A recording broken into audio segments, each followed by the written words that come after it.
Lensa mata menolak buat fokus Oh gitu. karena sudah tidak mampu.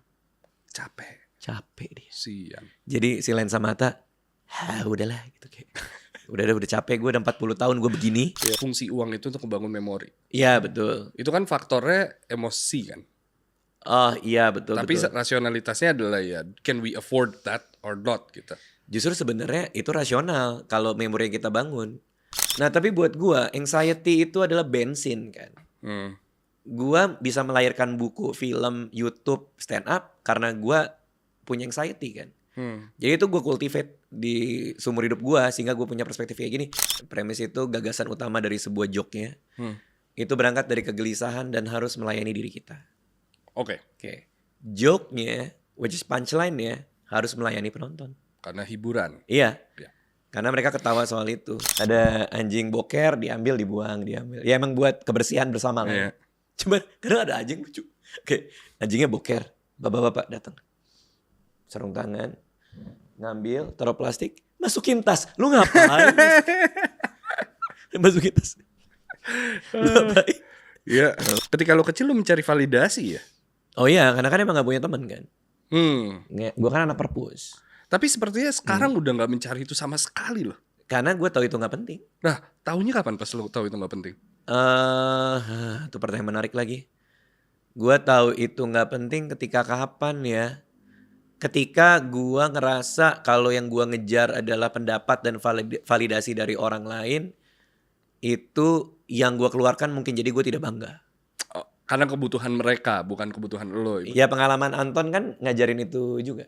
Iya. Bahwa kalau gue ngelakuin untuk diterima, gue ngelakuin buat dianggap, disenengin, suatu hari garis itu akan gue langgar karena gue melakukan hanya untuk dianggap, which is konteks sekarang. Iya. Supaya gue viral, supaya gue diomongin, supaya gue masuk circle si ABC, Iya. gue akan berpura-pura jadi orang lain kan, jatuhnya kan. Iya. Dan kalau kita tarik lebih jauh lagi, itu bahkan obrolan kita kemarin di Solo juga. Iya. Maksudnya, ya ada banyak hal yang KPI-nya adalah ya terkenal gitu. Iya. KPI-nya jadi bahan omongan, KPI-nya viral gitu. Iya. Yang kayaknya ketika menulis Kambing Jantan bukan itu deh. Ketika tujuannya. ngeblok enggak. Iya kan? Ketika ngerilis buku mungkin bukan itu deh tujuannya gitu. Bukan. Apa tujuannya? Kepuasan diri. Kita ambil yang sekarang aja ya. Oke, silakan. Yang ambil sekarang tuh kayak podcast ya. Iya. Podcast gue tuh modalnya cuma satu, rasa penasaran doang. Sama persis. Iya, jadi gue cuma ngundang-ngundang orang yang lagi penasaran. Hari ini yang baru upload tuh dokter fisioterapi. Gue ngomongin soal HNP gue, ngomongin soal ini, ngomongin soal itu.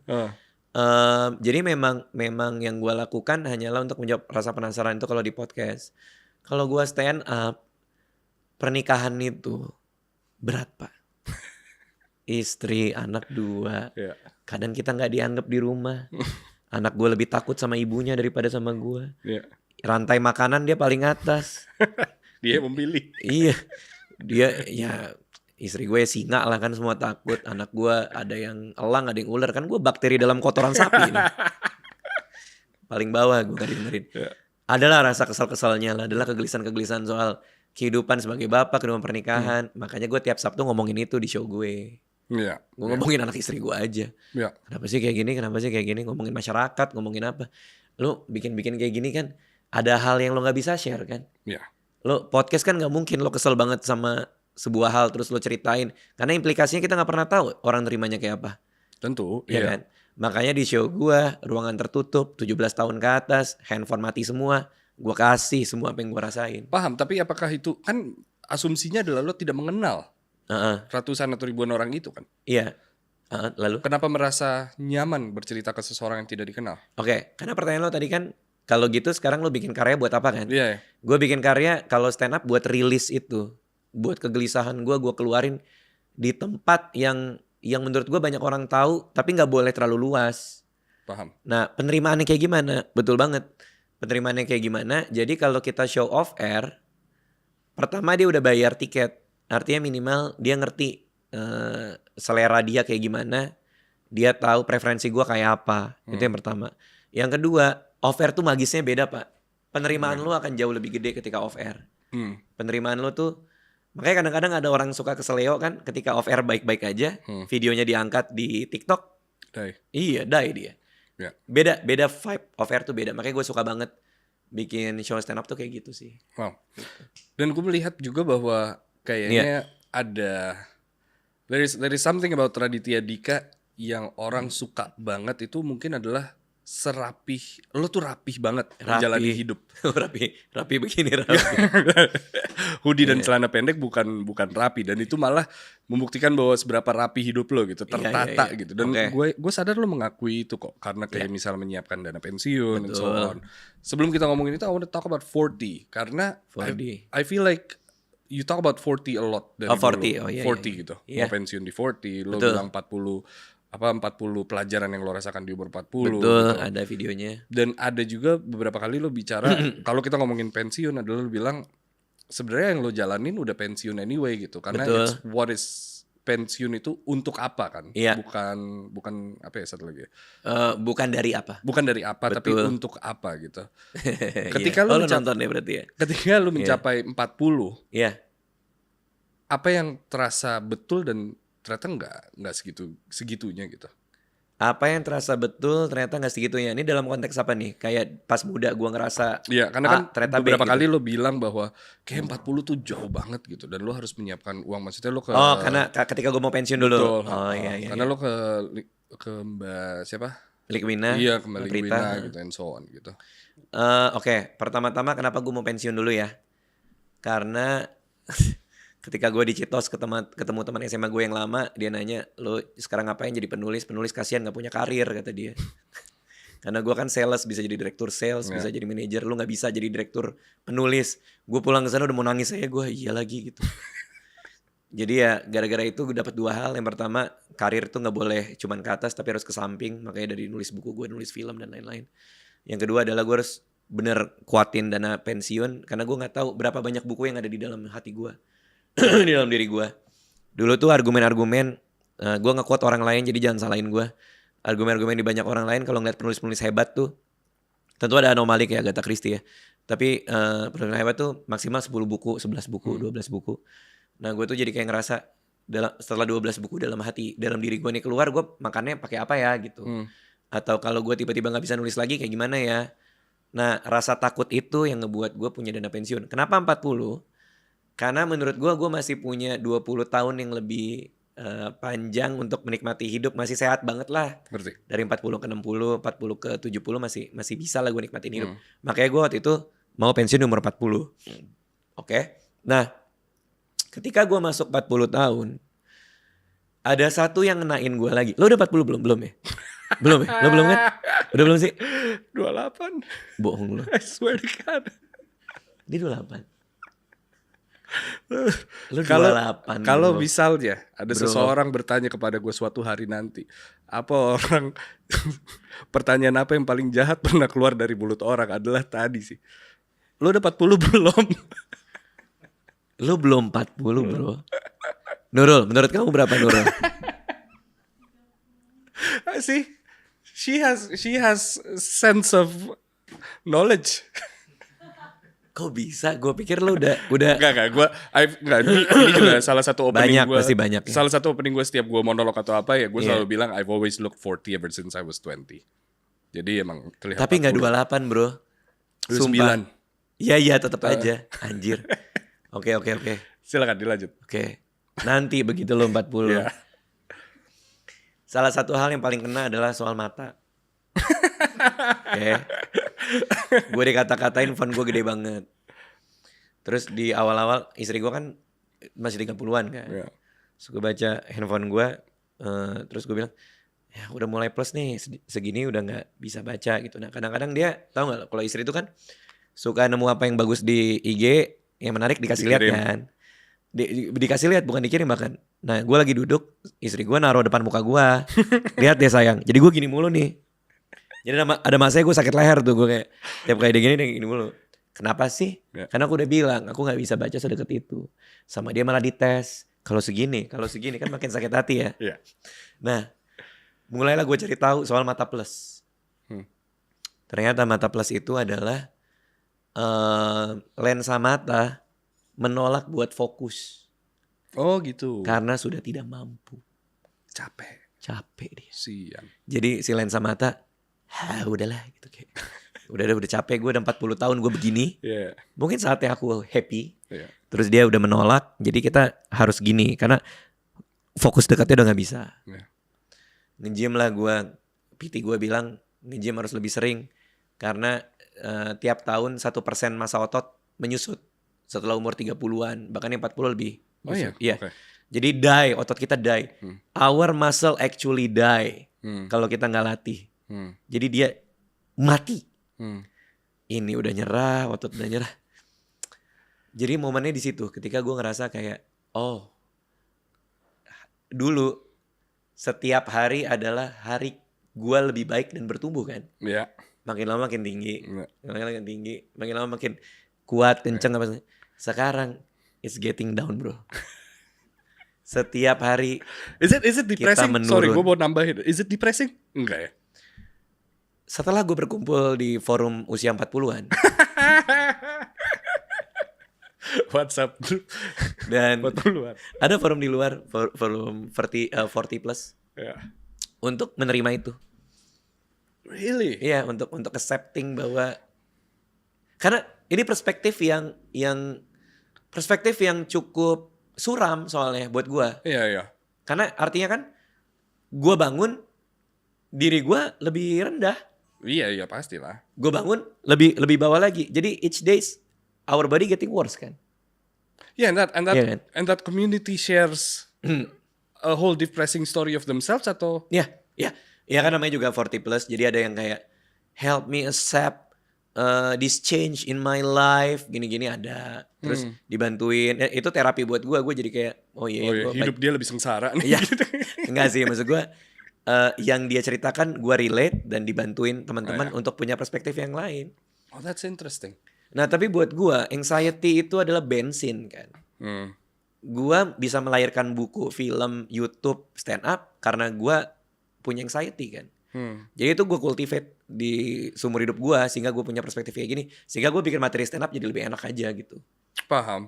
Cuma di satu sisi it's kind of fuck up in your brain juga kan. Yeah, of course. Yeah. Di saat lo harus memproses perasaan ini, tapi satu sisi lo mau nampil ini sebagai sebuah konsumsi publik kan. Yeah. Dalam bentuk art kan. Nah, on top of that, you know the evolution of comedy kan. Maksudnya comedy is not always the same dari dulu sampai sekarang gitu. Ya kalau kita lihat misalnya siapa Chaplin gitu berperan sekarang kan udah nggak selucu siapa gitu. Iya. Gua rasa evolusi komedi tuh harus ada di modern terus gitu, di modernisasi terus gitu. Betul. How do you do that? Karena itu salah satu hal yang you have to deal with for the next what? You wanna keep on doing this for next 10, 20 years. Gue ada 5 kali special show nyambung terus dari cerita cintaku sampai cerita anehku. Patokan gue cuma satu, komedi itu hanya lucu kalau lo jujur. Interesting. Komedi is about telling the truth. Selama lo jujur, itu akan lucu. Selama gue jujur, gue punya kegelisahan soal mata gue yang menyerah. Selama gue jujur bahwa gue laki-laki penghibur di SD gue dan merusak nama baik gue sendiri.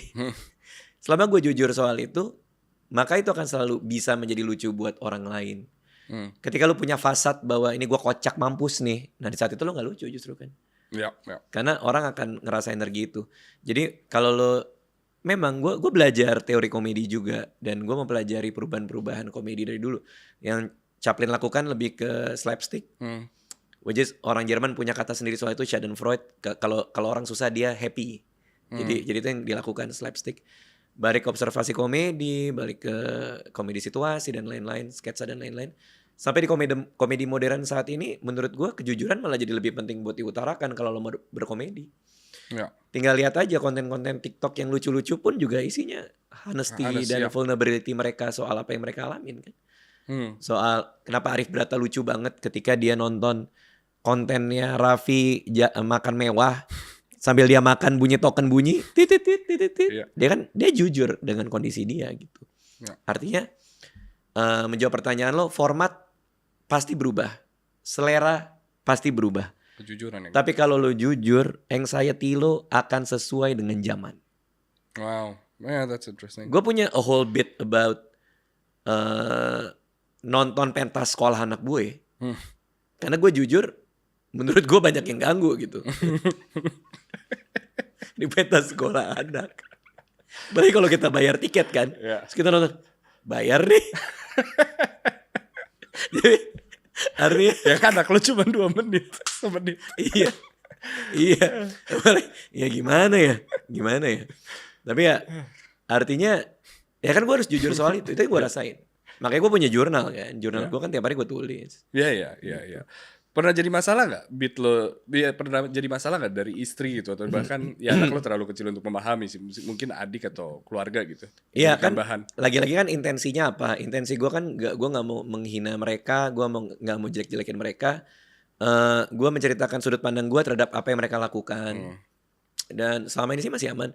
Yang banyak gue anak gue pasti gue dengan angle dimana gue mereka yang superior dan gue korban selalu. Oke, jadi mereka ngomongnya ini gue nggak bisa ngerti. Mereka ini karena anak gue yang laki-laki tuh emang pinter banget si Aca kan. Ya artinya gue mencoba untuk pakai angle yang justified juga gitu. Dan gue punya sensor itulah ya. Ada dong pasti kayak mereka sakit, ada kejadian lucu misalnya. Itu nggak mungkin gue ceritain. Apa yang mereka lakukan ketika mereka sedang sakit ini gitu, itu pasti nggak gue ceritain. Nah, yang menarik justru istri. Ya adalah kadang-kadang gue cuman ngomongin premis doang. Terus gue bilang ke istri gue, di Bekasi ada show nih, mau dateng nggak? Biar denger beat aku. Ada, pengalaman pertama dia denger bersama teman-temannya. Habis itu gue minta dia naik ke atas klarifikasi. Mana yang salah? Mana yang benar dari beat kamu apa? Dari sudut pandang kamu pas kejadian ini perspektif kamu apa? Terus dia marah-marah di panggung gitu ada. Tapi rata-rata materi gue run through ke istri dulu. Mana perjalanan dari Bekasi ke Kemang jauh lagi? Udah sampai sana dia kena roasting lagi. Tapi rata-rata memang dia tahu duluan premisnya minimal premis. Gue merasa bahwa very similar ke dunia wawancara atau podcast gitu. Ada garisnya gitu. Iya, dimana, pasti. Ya kita bisa ngomongin tentang Aca, tentang anak lo, tentang keluarga lo. Tapi kalau misalnya gue udah ke ranah sekolah anak lo atau apa, itu kan that's the private line gitu. Tapi gue juga merasa bahwa yang gue utamakan dari dulu ketika melakukan ini adalah kepentingan narasumber. Iya, pasti. Senyaman lo, senyaman apa kita berbicara gitu, dan how we connect setelah ini gitu. Iya. Kalau di stand up kan itu it's a one man show ya? Iya. Apakah lo mengutamakan penonton atau mengutamakan diri lo berarti? Oh, itu pertanyaan bagus tuh. Kegelisahannya, premis kita ngomongnya premis. Premis itu gagasan utama dari sebuah joke-nya. Itu berangkat dari kegelisahan dan harus melayani diri kita. Oke. Joke-nya, which is punchline-nya, harus melayani penonton. Karena hiburan. Iya. Karena mereka ketawa soal itu. Ya kita bisa banyak bicara soal teori komedi lah, kayak setup tuh bagian yang nganter, punchline bagian yang patah. Jadi semakin gede gap antara ekspektasi penonton dan kenyataan di punchline, maka semakin gede ketawanya. Jadi komedi all about surprise kan. Semakin kaget mereka, semakin gede tawanya. Nah, tugas gua sebagai komedian adalah memperbesar gap ekspektasi dan realitanya. Sehingga mereka expect-nya apa? Blar. Dibawanya ke sini. Tugas gua itu untuk mengambil juxtaposisi yang unik tapi jujur. Bapak yang lemah di keluarga. Itu oksimoron yang gue coba sampaikan, yang dari situ aja udah menggelitik gitu. Betapa menderitanya suami-suami di mall ketika hari Minggu. Betapa anehnya melihat banyak hewan di mall tiba-tiba. Itu banyak hewan yang kadang stroller anjing orang lebih mahal dari stroller anak gue. Jadi ya. Betul, sering ke Mall Utara ya? Oh, itu di selatan juga ada. Di mana? Di selatan ada, Pak. Oh, ini mall ini. Di Central Park. Oh, Central. Di Kemang Village. Kemang Village kan. Iya. Central Park juga gue bingung tuh, ada orang bawa anjing kan. Terus ketika membawa anjing, karena gue gak punya anjing jadi gue ngerti nih. Ketika membuang anjing, pasti kan memungut kotoran mereka dan dibawa pulang. Gue kayak, itu anjing pasti bingung banget itu. Itu dalam perspektif anjing. Iya. Pasti mereka bingung kan. Iya. Lu kenapa bawa pulang apa yang gue buang? Itu gak usah dibawa. Lu bayangin anjingnya bingung gak? Lu gue anjing nih kayak gitu kan. Terus gak usah. Gue gak butuh kan. dalam perspektif dia kan itu gue tinggal. Iya. Malah ada satu bapak-bapak gue lihat kalau ini di Kemang sini nih ada apa tuh ya di Kemang yang tempat park dog park. Komo park. Kan gue suka bawa anak gue tuh. Jadi gue udah mulai familiar tuh. Ada anjing boker diambil dibuang. Ya emang buat kebersihan bersama lah. Yeah. Cuman kadang ada anjing lucu. Oke, anjingnya boker. Bapak-bapak datang. Sarung tangan. Ngambil, taruh plastik, masukin tas. Lu ngapain? Masukin tas. Lu ngapain? Iya. Tapi ya kita nggak tahu dia ilmuwan. Ya mungkin mau diteliti atau apa, dia suka yang anget-anget di tangan dia. Gitu. Tapi artinya gue merasa kejujuran itu premis, itu maksudnya contoh-contoh premis yang datang dari rasa gue nggak ngerti aja gitu. Kenapa kayak gini? Lebih-lebih karena gue nggak melihara anjing ya gitu. Salah satu hal yang membuat orang kagum dengan lo selain mungkin seberapa rapihnya, itu mungkin datang dari seberapa rasionalnya seorang Raditya Dika. Oh gitu, oke, terus? Dari gue rasa sosok yang sangat rasional ketika gue dengar ada satu yang lo bikin spreadsheet pros and cons dengan untuk istri, betul?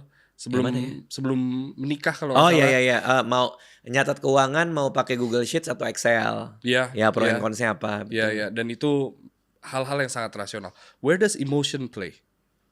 Aduh, nggak ada lagi. Oh ya? Gimana ya? Gua rasa itu kan sesuatu yang harus berdekatan dong. Emosi dan rasionalitas. Aduh ini susah banget lagi. Konteks apa nih misalnya apa nih? Kangen sama anak iya sih, emosi sih. Tapi apa maksudnya gimana ya? Dalam konteks apa?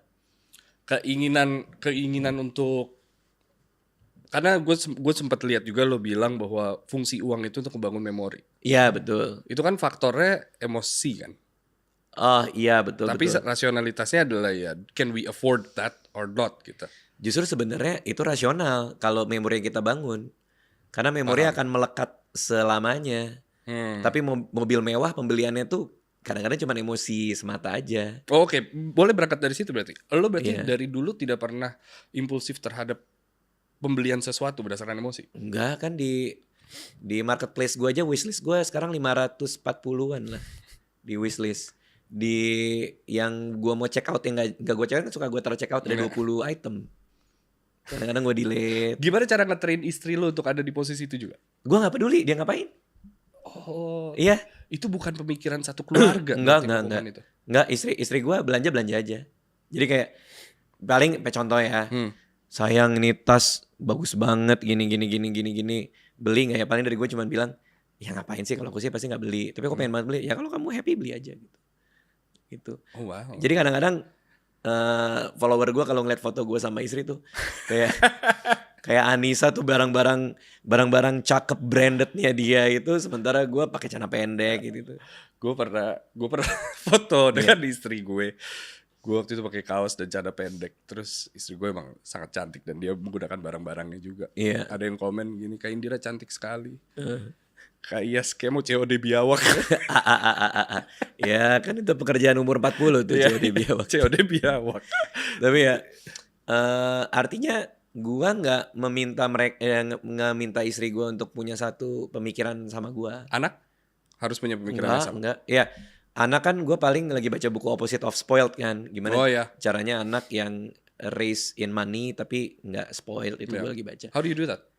Kalau di situ ya yang paling penting menunda keinginan itu nomor satu. I heard. Nomor satu dan lain-lain. Cuman nggak kok, kayak istri gue mau ngapain terserah dia. Gue paling nggak suka liburan. Tapi kita jadwal liburan kita 2 tahun sekali. Itu pasti kita ke luar negeri hanya 2 tahun sekali. Karena gue gak terlalu suka jalan-jalan. Tapi kan dia pasti punya keinginan buat jalan-jalan. Nah minggu depan dia berangkat ke Jepang sama teman-temannya liburan sendiri. Oh wow. Gitu. Kemarin dia ke Korea Selatan liburan sendiri. Sama teman-temannya. Ya gak apa-apa, lu punya kehidupan. Gak harus sama kayak gue. Tapi gue juga punya kehidupan gak harus sama kayak lo. Jadi kita cari titik tengahnya, liburan barengnya tiap 2 tahun gitu.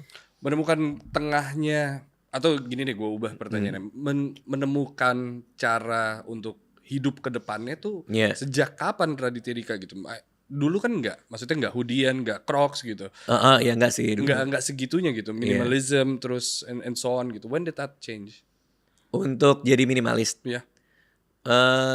Kayak momennya dulu ketika gue punya jam tangan banyak dan mewah.